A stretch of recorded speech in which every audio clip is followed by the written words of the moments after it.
Hello guys, welcome to my channel.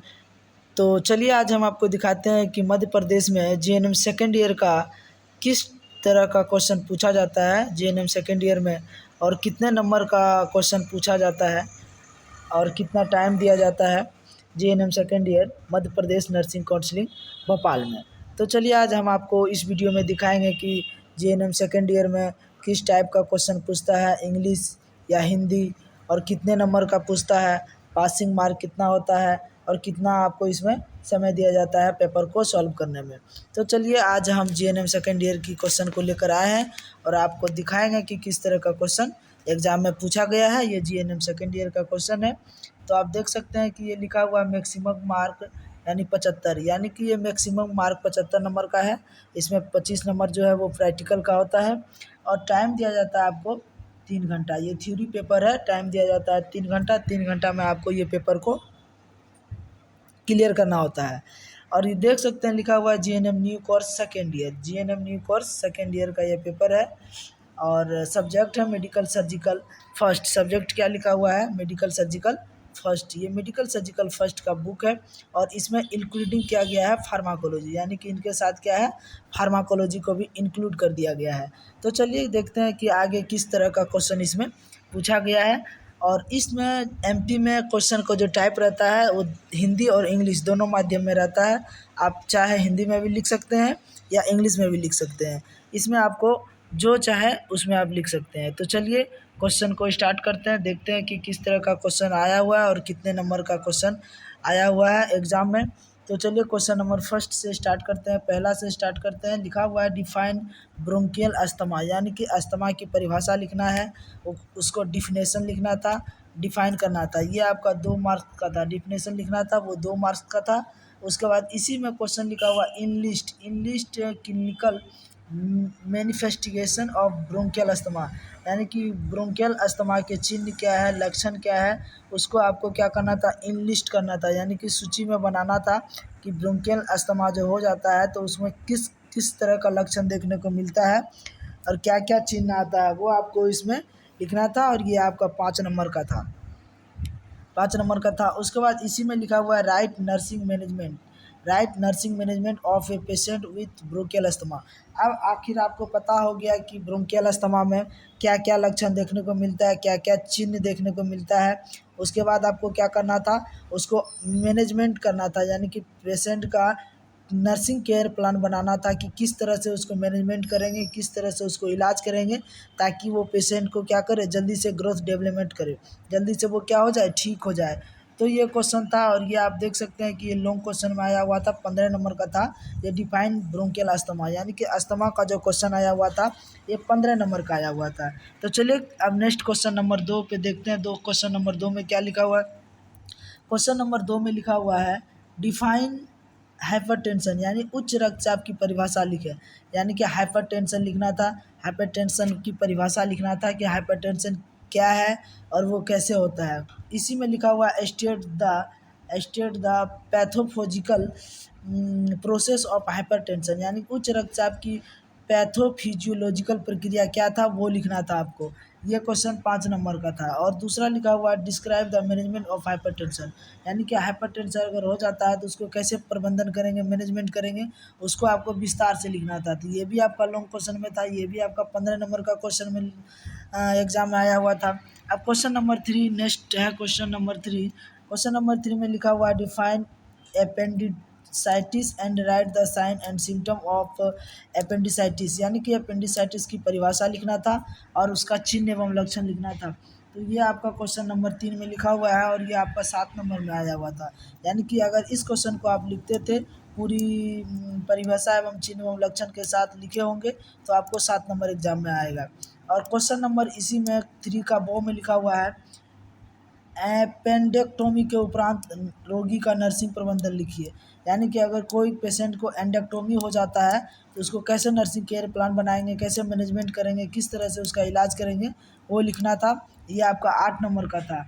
तो ये भी आपका लॉन्ग क्वेश्चन में ही आया हुआ था, 8 और 7 15 नंबर का था।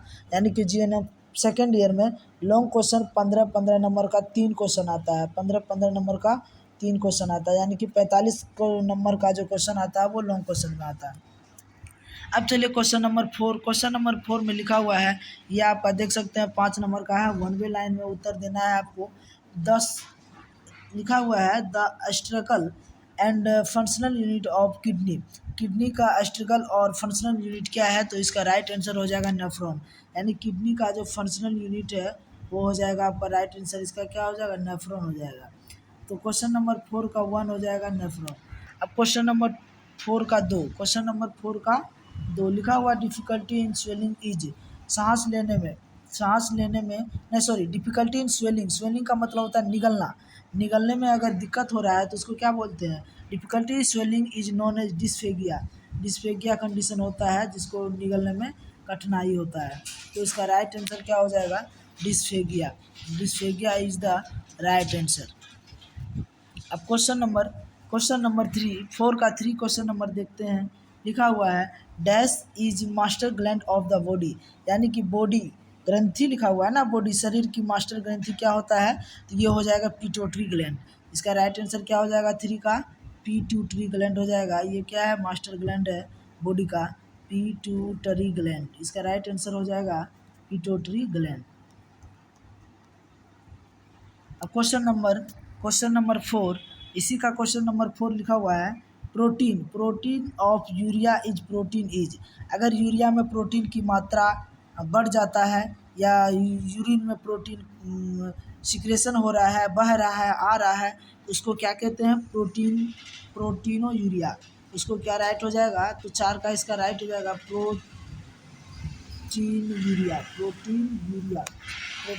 Is the right answer. Question number 4 का राइट हो जाएगा प्रोटीन यूरिया। अब क्वेश्चन नंबर 5 का लिखा हुआ है bleeding from the nose is called. नाक से रक्त बहना क्या कहलाता है, तो आप इसको बोलते हैं इपिस्टेक्टिस। इसको लिख सकते हैं आप इपिस्टेक्सिस। इसको हिंदी में आप लिख सकते हैं नक्सीर। इसको हिंदी में आप बोलते हैं नक्सीर, यानी कि नाक से ब्लड बहना को क्या कहते हैं, नक्सीर बोलते हैं। तो इसका राइट आंसर हो गया नक्सीर। तो क्वेश्चन नंबर 4 का कंप्लीट हो गया।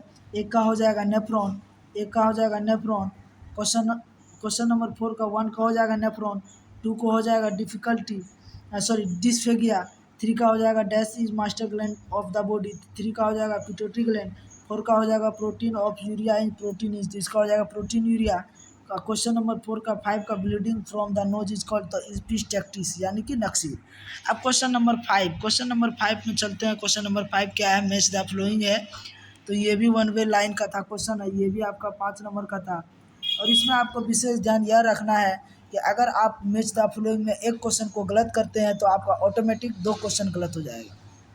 तो आप एग्ज़ाम में ध्यान रखें कि फिलिंग इन द ये मैच मिलान वाला जो क्वेश्चन आता है उसको थोड़ा ध्यान से करें। जो आपको पहले आ रहा है, बन रहा है, उसको पहले मिलान कर लें, और जो नहीं बन रहा है वो लास्ट में उसको मिलान कर दें, ताकि आपका क्वेश्चन गलत नहीं होगा। तो क्वेश्चन नंबर 5 का चलिए हम बताते हैं। लिखा हुआ डॉट्स जो होता है वो टीबी बीमारी का इलाज में काम करते हैं। तो डॉट्स क्या हो जाएगा, क्षय रोग में हो जाएगा। उसके बाद लिखा हुआ मूत्रवर्धक दवाएं, यानी कि डाययूरेटिक ड्रग्स का क्या हो जाएगा, डाययूरेटिक ड्रग्स का हो जाएगा दवाएं जो मूत्र उत्पादन को बढ़ाती है, तो इसका राइट हो जाएगा 4।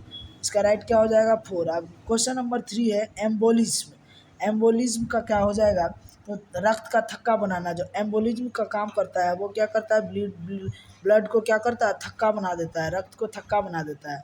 उसके बाद क्वेश्चन नंबर 5 का 4 लिखा है डायलिसिस जो कंडीशन होता है वो किडनी का होता है। डायलिसिस जो कंडीशन होता है वो किडनी का होता है। उसके बाद ओलिगोयूरिया का मतलब होता है मूत्र की मात्रा कम होना ओलिगोयूरिया कहलाता है, और मूत्र की मात्रा ज़्यादा होता है तो पोलीयूरिया कहलाता है। तो ये क्वेश्चन आप देख लिए कि 5 नंबर का आपका क्वेश्चन नंबर 5 का किस तरह का क्वेश्चन आया हुआ था।